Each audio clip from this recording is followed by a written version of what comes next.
इससे पहले मैं आपको आगे बढ़ाएँ, आप ये ध्यान रखिएगा व्हाट्सएप नंबर जो आपको दिख रहा है, इसमें आप मैसेज करके ग्रुप में ऐड हो सकते हैं। लखनऊ सेमेस्टर सेकंड के जो है ग्रुप में अराउंड 700 प्लस स्टूडेंट ऐड हैं एंड इलाहाबाद सेकंड ईयर के ग्रुप में अराउंड 3 टू 400 स्टूडेंट्स ऐड हैं। तो आप अपने ग्रुप्स वहाँ पे बने हुए यूनिवर्सिटी वाइज़ आप उसमें ऐड हो सकते हैं। वहाँ पे ऑन अ डेली बेसिस और ऑन अ वीकली बेसिस हम कुछ ना कुछ हेल्प करते रहते हैं स्टूडेंट की, ठीक है? चलिए अब पढ़ते हैं आगे। तो ये है पार्ट 1।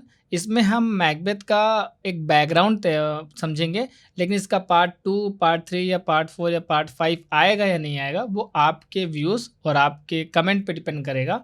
उसके बाद क्योंकि आप देख रहे हैं ये माइक्रोसॉफ्ट पे पूरा बनाना पड़ता है, उसके बाद हम इसको पढ़ा सकते हैं। तो ये आपके रिस्पॉन्स के ऊपर डिपेंड करेगा, ठीक है? बाकी मेरी पढ़ाने के तरीके पे भी डिपेंड करे कि हम अच्छा पढ़ा भी रहे कि नहीं, ठीक है? बहुत कुछ है इसमें जो मैंने नहीं भी लिखा हुआ है, वो मैंने आपको जो हम पढ़ते जाएँगे तो बीच-बीच में बता देंगे, ठीक है? और वो इम्पोर्टेंट भी होगा अंडरस्टैंडिंग के लिए। तो सबसे पहले हम पढ़ेंगे कि मैकबेथ क्या है? और साथ ही साथ हम आपको बताते चलेंगे कि एमसीक्यू वाले क्वेश्चन आएँगे तो कैसे आएँगे? जैसे फॉर एग्ज़ाम्पल जैसे लिखा है ना मैकबेथ, यहाँ लिखा है ट्रेजेडी। अब ये ट्रेजेडी क्या है? देखिए फॉर्म्स ऑफ ड्रामा जब आप पढ़ते हैं तब आपको ट्रेजेडी, कॉमेडी, ट्रेजिक कॉमेडी या प्रॉब्लम प्लेस या फिर थिएटर ऑफ एब्सर्ड, इस तरह के कई सारे फॉर्म्स पढ़ाए जाते हैं, आपने पढ़ा होगा। तो ये क्वेश्चन आ सकता है कि ट्रेजेडी मैकबेथ जो है किस जॉनरा में रिलाई करता है या मैकबेथ एक ऐसा प्ले क्या है? तो वो कॉमेडी या ट्रेजिक कॉमेडी या फिर ट्रेजेडी नीचे लिखा हो सकता है ऑप्शन में, या फिर कॉमेडी लिखा हो सकता है। तो उसमें से आप ट्रेजेडी क्लिक करेंगे। क्या ये प्योर ट्रेजेडी है, ओके। आगे देखते हैं 5 एक्ट्स में है और ये 5 एक्ट्स जो है स्टैंडर्ड रखा जाता है, यानी कि अगर कोई क्वेश्चन आता है कि स्टैंडर्ड एक्ट्स कितने होने चाहिए किसी भी प्ले या ड्रामा में, तो स्टैंडर्ड जो मीटर है वो आपका है 5 एक्ट्स का, ठीक है। इसमें 28 सीन्स हैं। मैंने एक क्वेश्चन पढ़ा हुआ है जिसमें जो है मैकबेथ के एक्ट 3 के कितने सीन्स हैं ये पूछा हुआ था। तो यहाँ मैंने इंडिविजुअली रखा हुआ है 5 एक्ट्स है, तो यहाँ पे 5 नंबर को रखा हुआ है मैंने। पहले एक्ट में 7, then 4, then 6 and then 3 and then 8, okay. इसको ऐसे याद रख लीजिएगा 7 4 6 3 8, इसको ऐसे रट्टा मान लीजिए, ठीक है, ताकि आपको ये याद रहे किस एक्ट में कितने सीन्स हैं। बाकी आपको जो दिख ही रहा होगा विलियम शेक्सपियर ने लिखा हुआ है तो नॉर्मल चीज़ है, लेकिन कब लिखा हुआ है ये आता है क्वेश्चन में कि विलियम शेक्सपियर ने मैकबेथ को कब लिखा हुआ है। इसके पीछे एक रीज़न है, वो रीज़न हम आपको बताएंगे। जो बच्चों ने पढ़ा होगा मुझसे लाइव क्लास में या फिर उन्होंने खुद से डिटेल में पढ़ा होगा एक्ट 2 तक कम से कम, वो समझ पाएंगे जो हम बताने जा रहे हैं। 1606 या 1607 में मानते हैं कि शेक्सपियर ने मैकबेथ को लिखा है, बट ऐसा क्यों है? उससे पहले क्यों नहीं या उसके बहुत बाद क्यों नहीं? देखिए जब आप एक्ट 2 पढ़ते हैं ना, एक्ट 2 में एक कैरेक्टर है पॉटर का, ठीक है, उसके एक डायलॉग में एक वर्ड आता है इक्विवेकेटर।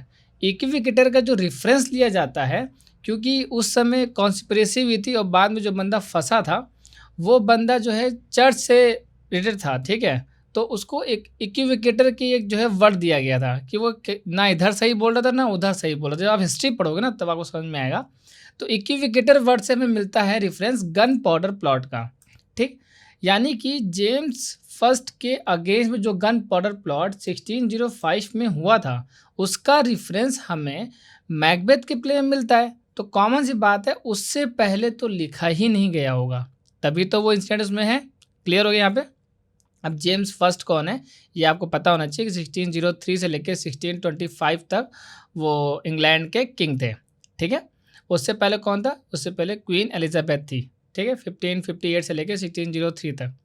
क्लियर? अच्छा एक क्वेश्चन है कि एलिजाबेथ जो है मतलब मैरिड तो थी नहीं, तो उनका कोई लेजिटमेट सन तो था नहीं ना, तो उनके बाद जेम्स फर्स्ट कैसे किंग बनते हैं? अगर किसी बच्चों को पता है तो वो डिस्क्रिप्शन मतलब कमेंट बॉक्स में वो बता सकता है, और अगर जिनको नहीं पता वो इस पे वीडियो चाहते हैं कि इंग्लैंड का किंग जेम्स फर्स्ट बना तो बना कैसे, किस बेसिस से बना, इस पे डेडिकेटेड वीडियो आ सकती है जिसको हम चार्ट बना के भी आपको पढ़ा सकते हैं, ठीक है।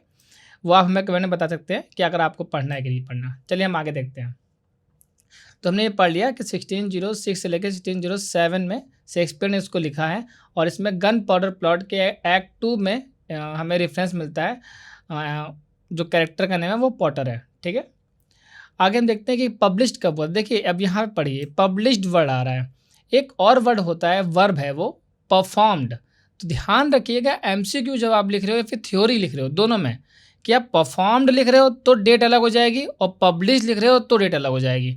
अब हम पब्लिश्ड की बात कर रहे हैं तो पब्लिश्ड ये 36 प्लेस एक साथ हुए थे फर्स्ट फोलियो में 1623 में। देखिए मैं 36 प्लेस नहीं लिखा, भूल गया, वो मैं बता दे रहा हूँ आपको। 36 प्लेस एक साथ हुए थे, एक नहीं हुआ था, वो था पेरिकल्स, थर्ड फोलियो में आया था, ठीक है। तो किसने पब्लिश किया था? John Heminges and Henry Condell. ये दो लोग थे कौन? ये दो लोग जो है शेक्सपियर की जो ड्रामेटिक कंपनी है ना, जिसका पहले नाम था लॉर्ड चैम्बरलेन्स मैन, ये भी नहीं लिखा इसमें क्योंकि ये विलियम शेक्सपियर की बायोग्राफी से आता है, ठीक है। तो लॉर्ड चैम्बरलेन्स के मैन में ये दोनों एक्टर थे, तो जो शेक्सपियर जितने प्लेस होते थे ना, वो और भी बहुत लोग थे, ये लोग भी उसमें परफॉर्म करते थे। तो इनके पास तो था ही सारा मैन्युस्क्रिप्ट, पूरा जो भी शेक्सपियर ने लिखा था, तो उसी को सब कलेक्ट करके इन्होंने उसको फर्स्ट फोलियो में पब्लिश किया था। क्लियर हो गया? चलिए, और नेक्स्ट हम बात करते हैं लेंथ की, यानी कितना बड़ा लिखा है मैकबेथ, कितने लाइंस का है। देखिए एग्जैक्ट फिगर निकालना थोड़ा मुश्किल होता है, लेकिन ये माना जाता है कि 2000 लाइंस उसमें हैं।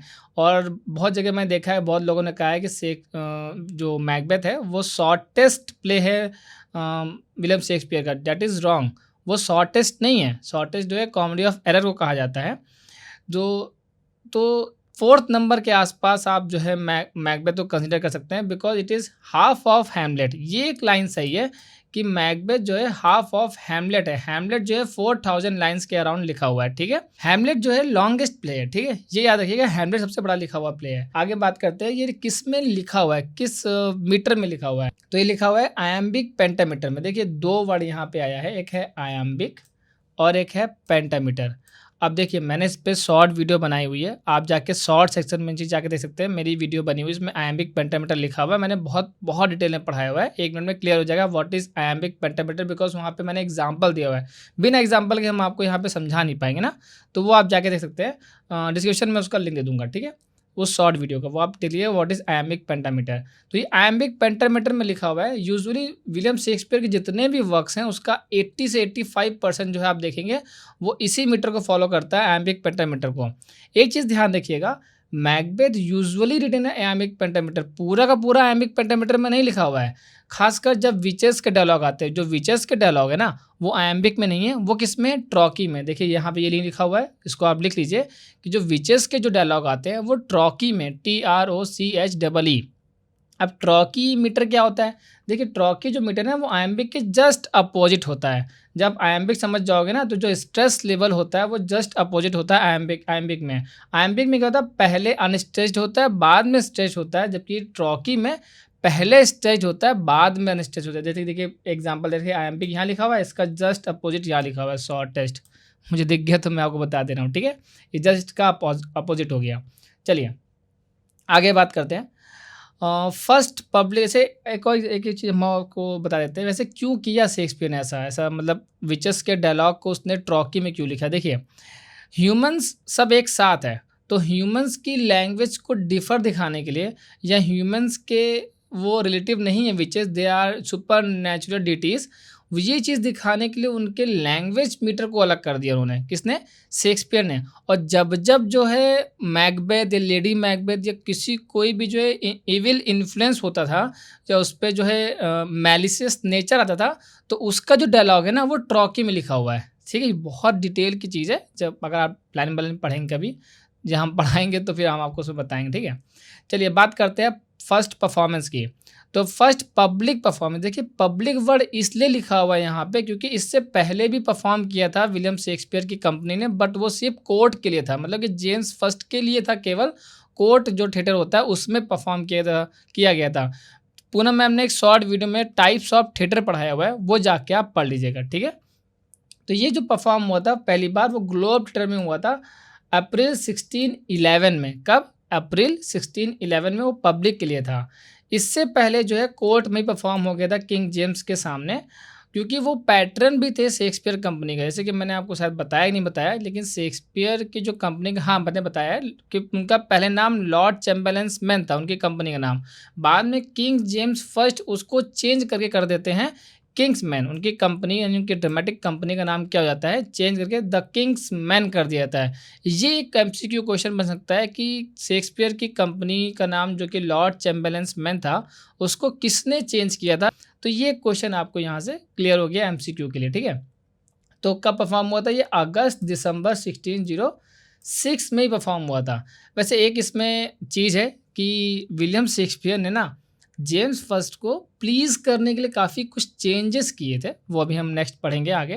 प्लीज़ मतलब खुश करने, क्योंकि वो पैटर्न भी थे, तो स्टोरी में कुछ चेंज किया है। यू नो वेरी वेल, अगर आपको नहीं पता बता देते हैं, शेक्सपियर एक्चुअली बहुत ज़्यादा जिन्होंने प्ले लिखे हैं उनकी खुद की स्टोरी नहीं थी। कहीं उधर से पढ़ा, कहीं उधर से पढ़ा, कहीं उधर से पढ़ा। स्टोरी तो कहीं और से थी, लेकिन जो उनके डायलॉग थे, उनका जो वे ऑफ प्रेजेंटेशन था, जो मीटर का इस्तेमाल था, जो विटिनेस था, वो उनका खुद का था, ठीक है। तो कुछ चेंजेस वो हमेशा करते थे, जैसे कि इस प्ले में भी उन्होंने मतलब सोर्सेस के स्टोरी में चेंज किया। पहले हम बात करते हैं सोर्स कहाँ से है। तो सोर्स ऑफ मैकबेथ क्या माना जाता है? रफ़ाएल माना क्या जाता है, यही है रफ़ाएल हॉलिंसेंट का सोर्स है chronicles of England, Scotland and Ireland. वैसे ये तीनों 1, 2 और ये 3, ये दोनों तीनों जब मिल जाते हैं ना, एक्ट ऑफ यूनियन जब पास होता है 1707 में, उसमें बाद ये जो है बन जाते हैं ग्रेट ब्रिटेन।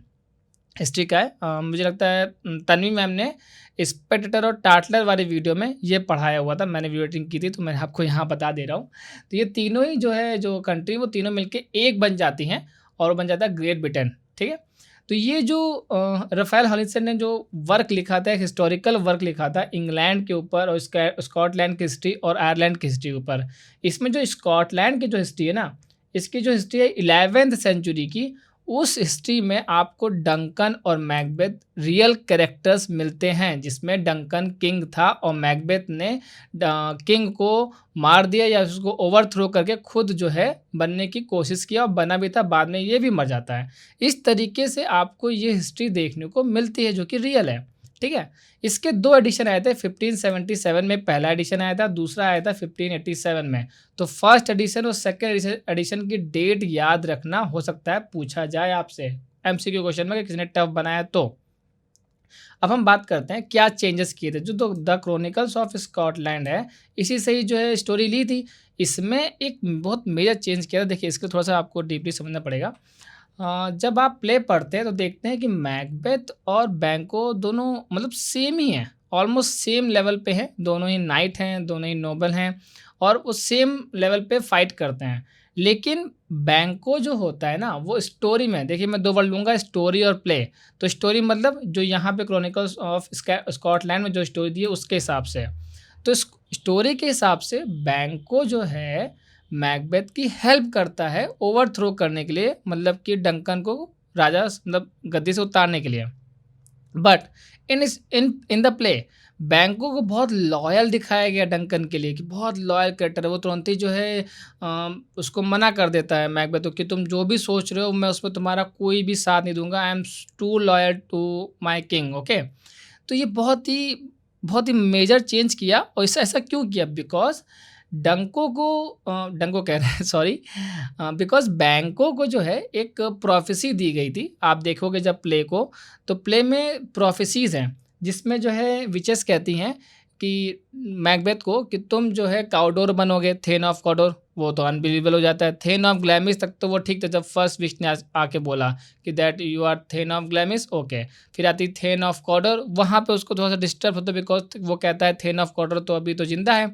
थर्ड विच कहती है तुम जो है किंग बनने जा रहे हो, ऑल हेल द किंग बोल देती है जब, तब वो कहता है ये तो इम्पॉसिबल है, ठीक है, बिकॉज किंग तो ऑलरेडी अलाइव है और मैं तो अभी ग्लैमिश हूँ, तो किंग कैसे हो सकता हूँ, है ना।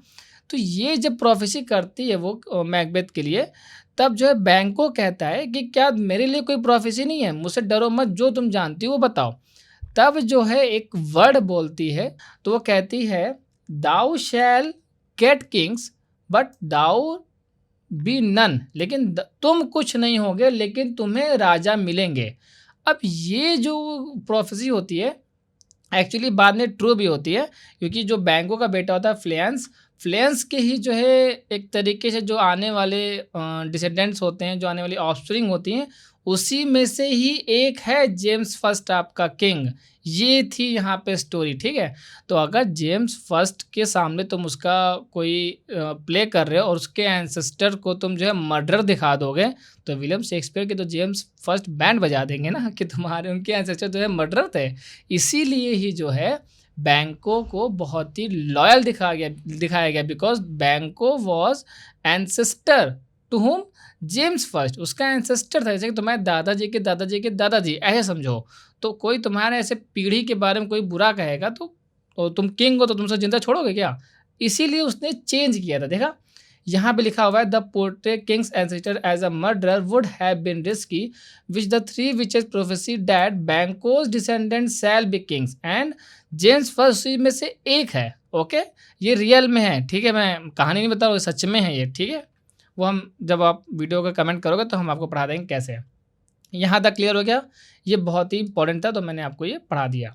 अब आगे बात करते हैं कि जो विचेस का जो एक रोल है। देखिए एक और चीज़ बता दूँ कि Macbeth is the only play जिसकी ओपनिंग सुपर नेचुरल कैरेक्टर से होती है एंड दैट इज़ विचेस। और किसी भी विलियम शेक्सपियर के प्ले में ऐसा नहीं होता है। तो ये भी एक MCQ क्वेश्चन बन सकता है, ठीक है, कि विचेस से ही ओपनिंग होती है पहले ही एक्ट की। ओके, तो इसका रीज़न क्या है कि विचेस से ओपनिंग की? नंबर 1 रीज़न इज़ कि जेम्स फर्स्ट को एक्चुअली बहुत ज़्यादा इंटरेस्टेड था विच क्राफ्ट में, वो बहुत फैसिनेटेड थे इसमें।